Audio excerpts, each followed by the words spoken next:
Hindi lang po ang DBM ang nag-a-advise kay Marcos Jr. Even the Vice President told him so, na ang sindikato sa budget ay si Romualdez at si Saldico several times over when the alliance was still alive. Ang problema ni Marcos, hindi siya nakikinig. Dahil dalawang bagay yun. Kinokonsente niya dahil nakikinabang siya o bahagi siya ng buong plano. With your respect kay Undersecretary Astra Naik, no matter how many times you will advise a person kung involved siya from the very start sa arkitekto ng krimen, walang mangyayari yun.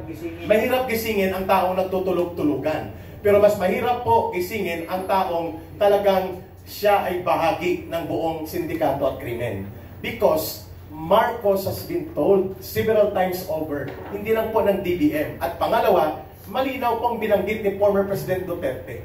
Ang budget sa 2025, pinakasindikato na budget, with more than 28 items na blanco, 13 pages of the GAA published. Ang may mga blanco, 241 billion pesos. Anong sagot nila ni Bersamin? Mga kulukoy ang sagot nila. Rumor mongering ang ginagawa ni Duterte, fake news. Ibig sabihin po, hindi nagkulang ang taong bayan and even the representative leaders of the people na siya ay abisuhan. From the very start po, kung mayroong dapat mangyari dito, palalayasin dapat si Marcos at kasama si Romualdez at papanagutin sila. In what way? People power is one option. Mapayapa, ngunit matuwid at may paninindigan, hindi natatakot. Hindi tayo manggugulo. Hindi tayo magwawasak ng mga properties. But let the people call out on the street. If it will force the armed forces of the Philippines and the Philippine National Police to declare a withdrawal of support to the Commander-in-Chief, so be it. Sapagkat may mga abogado dito, hindi yan illegal. For the for the armed forces of the Philippines and the Philippine National Police to stand by the people is not mutiny, is not kudita. It is their obligation according to Article 2, Section 3 of the Constitution. The armed forces of the Philippines shall be the protector of the state and the people. And Marcos and Romualdez are not the state. They are not also representing now the interest of the people. They deserve to be kicked out from office. That should be done by the people in a people power. Pero may kabiyak po yan. Dahil na-failed ang people power 1 and people power 2. Dahil hindi natuloy ang people's agenda in good governance. Yun ang babantayan po namin kaya kami nandito. Thank you, thank you. Okay. Okay po. I will wrap this up. So thank you very much. And now you're free to talk to them. Okay guys. Recap po na si Freddy. Very briefly. One minute. At any rate, ito po. In the meantime, this will be what we are going to do in response to Alan's question. What next? We want the people to take to the streets, not to topple the government, yet, but to demand three things muna. Three things.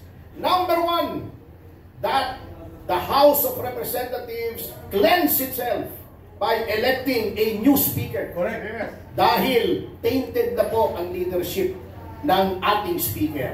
Cleanse itself and redeem its credibility before the eyes of the people.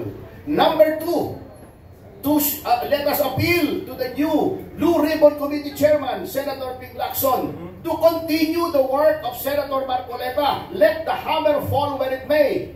Number three, yung Truth Commission ni Pangulong Marcos, lagdaan na niya, sabi, ready na daw eh. Para malaman natin yung sincerity ng Pangulo kung ito talaga ay independent, no nonsense, and aim towards attaining the truth. Yun muna po ang tatlong i-demand namin, and we will demand that by a show of force on the streets. On the streets, para makita nila, the people are fed up.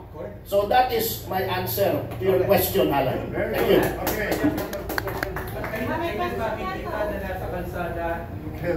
Kailan daw ang date? Asap, meron na po kaming schedule sa Cebu City, care of Mayor Rama, na kamukha ni Sharon Hines. Kilala si Sharon Hines, di ba? Oh. Sa 26 ng September. Dito, si Jimmy Bonto ka nag-organize eh. So you ask him. Mag-uusapan pa. So, non-partisan to. Kung meron mang PDP rito, wala pa namang eleksyon pinag-uusapan dito. We just want to let the PDP be one of the conduit it. One, hindi lang kami of the voices of the people with respect to what is happening. Co-convenor, but everyone is welcome. Kaya nga sabi ni Mayor Rama, iba-iba sinasabi namin dito. Hindi po kami nag-usap kung anong messaging namin. Ito po talaga ang message namin individually. Pero nagkakaisa kami sa isang bagay. The people should let their voices heard. Enough na! Ang dami na po eh. Kami po mismo noon nagdemanda yung Degbaksya. Ano nangyari sa Degbaksya? Walay. Yung architect nandun na naman sa house, si Karin. O, di ba? 4.5 billion scam din yan. Pero walang binatmat yun dito. Kasi ang problema ng mga Pilipino, ang iksi ng memory, nakakalimutan lahat. This time, let us not forget, let us not forgive, let us act. Amen. Okay. Attorney. Greco. Attorney, sorry, dito po ako. Meron nung Val Gonzales po, DCRH. Mayroon po Black Friday protest na ikinasa yung iba't ibang grupo. This coming Friday. Sasama ho ba kayo doon? Sino ba yun? Kami po yung nanawagan tayo. Kasi is Benjing. Kaya na yung baro. Kami po ang nanawagan ng Black Friday protest. It was a kick-off protest. Yes, matutuloy po kami this Friday, September 12. Alas 5 ng hapon, magkakaroon po ng kalampagan ng taong bayan. Everybody is welcome to come. Diyan po along EDSA Ortigas. Pero dahil na-announce na ngayon, malamang po ay 3 batalyon ng pulis ang nandun ngayon.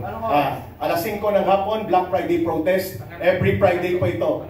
Pangatlo na po itong pagtitipon namin at ito po ay voluntary. Ang requirement, dala ng tubig, payong kapote at skyflakes, okay na po. Okay, thank you very much. Ka-Eric, anong tawag ko nung grupo ninyo na namuna kasi sabi nyo kayo yung nanawagan doon? Bangon Sambayanan. Marami po dito mga former cadre at mga dating rebelde ng CPP, NPA, NDF. Ayaw naming sumama doon sa dating grupo namin dahil mga sindikato din po yun. Gaano ho karami ka, Eric, yung inaasahan mo ninyong dadalo? Nag-commit po Davao and Cebu na may volunteers. Nung nakaraan po, umabot din po ng mga higit 1,000 ang nag-attend. It was just a short notice. Maybe this time, dahil marami nag-cover ngayon na malaking media outfit, ay marami ang darating dito. Libo-libo ang taong bayan. Pero just the same, Brother Val Gonzales, 3 batalyon ng police na baka maging 4 ng batalyon na mag-occupy doon. Then they will be our audience. Gaano katagal yung aktibidad na kinasanay? 2 hours po ito, no? 5 o'clock hanggang 2 hours and a half, hanggang 7:30. At dyan kami sa gilid ng EDSA Ortigas. Along doon sa People Power EDSA Shrine. Okay. Ang binabanggit ho kasi ng NCRPO, meron ho silang press conference kahapon. Yung permit, yung concern nila. Meron, nakapag-acquire na ho kayo ng permit? We are trying to apply, but the peaceful assembly, as long as you do not obstruct the traffic, is a freedom park. Ayun, may mga abogadong magsagot po. Answer that. It's a freedom park, hindi kailangan ng permit. Lahat ng freedom parks, hindi kailangan maghingi ng permit. That is by law. Attorney Jing? Attorney Jing. Attorney Jing. Thank you, Attorney Maniluna. Si Mantan Bergen. Thank you, Brother, for the question. Attorney Jing. Well, basically, nasa saligang batas yan eh. The right of freedom of expression and freedom of speech, no? At to protest against excesses of government. Nasa saligang batas yan. At saka, ano yan eh, shrine yan eh.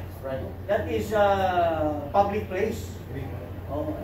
Equivalent to Freedom Park. So doon po kami, nung last week.